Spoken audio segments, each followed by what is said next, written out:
If you're thinking about buying a home but feel overwhelmed by the process, this video is for you. I'm going to walk you through step by step exactly what to expect when buying a home and what mistakes to avoid. So buying a home is one of the biggest financial decisions you are going to make. It's one of the biggest investments you may ever make, and most buyers are trying to figure it out with Google or watching quick videos. So I'm going to help you talk it through, break it down as best I can, and if you have any questions at all of my information is in the description. Feel free to reach out to me anytime. The first step is getting pre-approved with a lender. And if you have any questions about a lender, I can send you my recommendations for Massachusetts and Connecticut. Happy to share with you the people that I trust most and who might be best for a first-time home buyer, a VA loan, USDA, whatever the loan may be. I can put you in touch with a lender who will be the right match for you. So speaking with a lender is step number one. You want to know how much you're going to be able to afford. A lender is going to go through your finances. They're going to do a pull of your credit. Could be a soft pull, could be a hard pull. You want to clarify that with them. A soft pull of credit means that your credit will not be impacted. Hard pull, of course, means that it will be impacted. Speak with a lender, and when you talk to your lender, you're going to want to talk about your monthly payments as well. So your lender is going to give you a pre-approval, and that pre-approval may be for $700,000, say. But when they break down the monthly payments for you, you may not be as comfortable with those monthly payments. So you want to know what the overall budget is, how much can you afford, and how much are you comfortable with. So break down those monthly payments with your lender. And having that pre-approval is going to show not only your real estate agent that you're serious, but it's also going to show the seller that you're serious when you're looking to purchase a home. You're going to need a pre-approval in order to submit an offer. Once you've got your pre-approval, you've spoken with a lender, you're going to want to determine what's most important to you. So I like to sit down with my buyers and have a buyer consultation. We talk about budget, we talk about location, and we talk about what it is that you do for work or what your family, your lifestyle is like. So we can really narrow in location, bedrooms, bathrooms. Do you need a basement, a garage, a yard, a fenced-in yard for your animals, whatever it may be.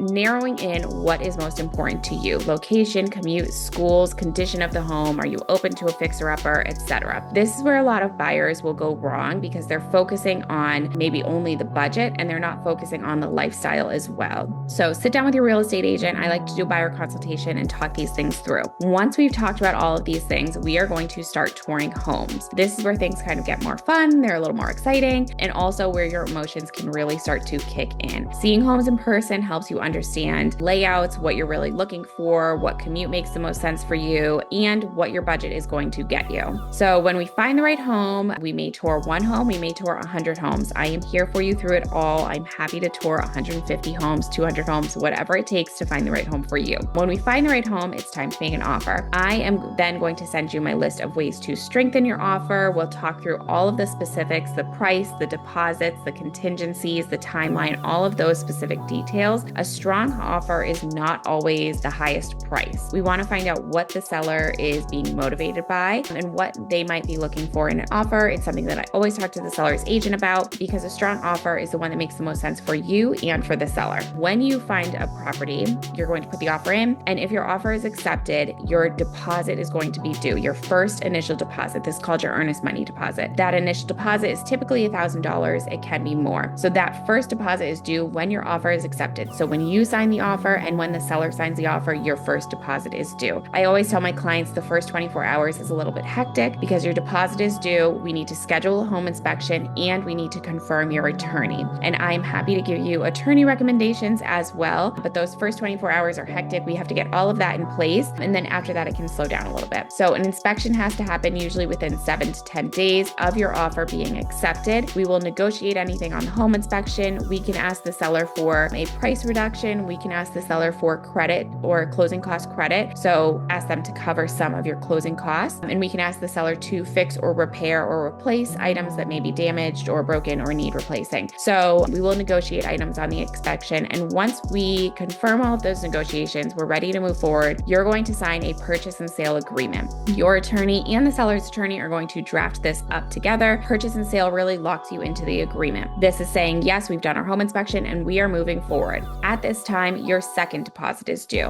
This second deposit is usually 3 to 5% of the purchase price. So this can be done electronically or with a certified bank check. But that second deposit is due typically about 2 weeks after your offer is accepted, when the purchase and sale is signed. Once the purchase and sale is signed, your lender is going to schedule an appraisal of the property. So they will send an appraiser to the property to value the home. If the home is valued at price, great, we move forward. If it is lower than your offer price, we may need to negotiate again, or we can talk about backing out of the property if need be. If the appraisal does not come in at price, or we cannot come to terms with inspection agreements, inspection negotiations, those are 2 times when you can back out of the home sale and get your deposits back, assuming you've got the appraisal contingency and the inspection contingency in your offer. So once the appraisal happens, things are great, we're moving forward. Your lender is going to be doing a deep dive of your finances. This usually takes like 30 days or so, like 3 weeks maybe. They're going to be checking your credit, your W-2s, your employment history, all of that information, and confirming that you are okay to get the loan. So you'll get that final loan approval, and typically about a week after that, we are clear to close. So that's really where the details matter. Having the right guidance is going to make a big difference for you during this process and getting you through each of those steps. So closing day comes, it's exciting. You're going to sign paperwork. Typically at the closing table, it is you and your attorney. Real estate agent does not typically go, lender does not typically go, unless that's something that you request. I'm personally very happy to go to the closing table if you want me to, and sit there, be a backboard and a resource for you during closing. But you are there with your attorney, signing a bunch of documents. It's a lot of documentation. And so that's kind of the closing experience. We will do a final walkthrough before your closing as well. So just going, seeing that everything is as you last saw it at the house, making sure any inspection items are taken care of before you close, making sure your appliances work, etc., and making sure the home is just exactly as it was the last time that you saw it. And then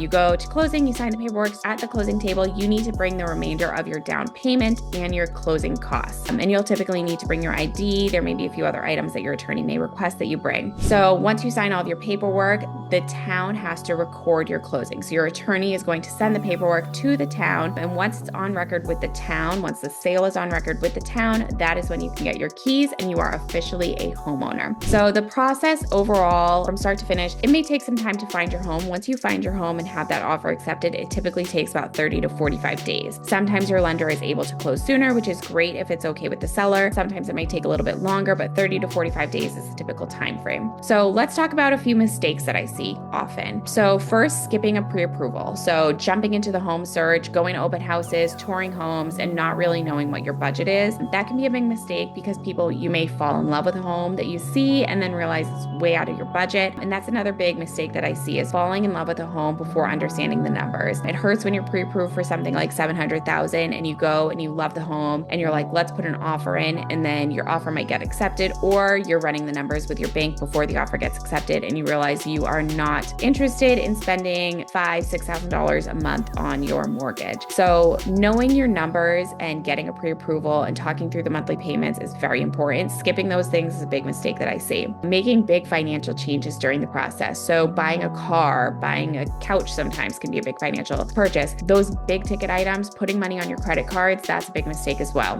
And then waiting too long to ask questions, jumping into things and not asking questions while we're touring homes, or not asking questions during the process. Sometimes buyers are just really confused during the process and you just need things to be broken down. Just ask the questions. For me personally, I'm here. I'm available to you. I love working with first-time home buyers. I love working with VA. I love working with all of my buyers. So if you have any questions, please ask them during the process or whenever they come up. Text me, call me, send me a video message, whatever it may be, email me. Whatever is the best way for you to communicate, just send me those questions, because not asking those questions can lead to confusion or things that are missed during the process. Most of these issues are really avoidable with the right preparation. If buying a home feels confusing or overwhelming, it usually means that no one has explained it clearly yet. So the process really just doesn't have to be stressful when you understand what is going on and what is coming next. If you're thinking about buying a home and you still have questions, or you want to talk it through, you want to start touring homes, you want lender recommendations, whatever it may be, shoot me a message. All of my info is in the description. Drop some comments below. I'm happy to answer anything that you may have. I read all of the comments and all of the questions that you guys email me, text me, etc. So send me all of your questions. I'm available. And if you want guidance on your specific situation, feel free to reach out. If you know someone that is looking to buy, feel free to share this video with them and like and subscribe. And I'm here for you during your whole home buying process. Talk soon.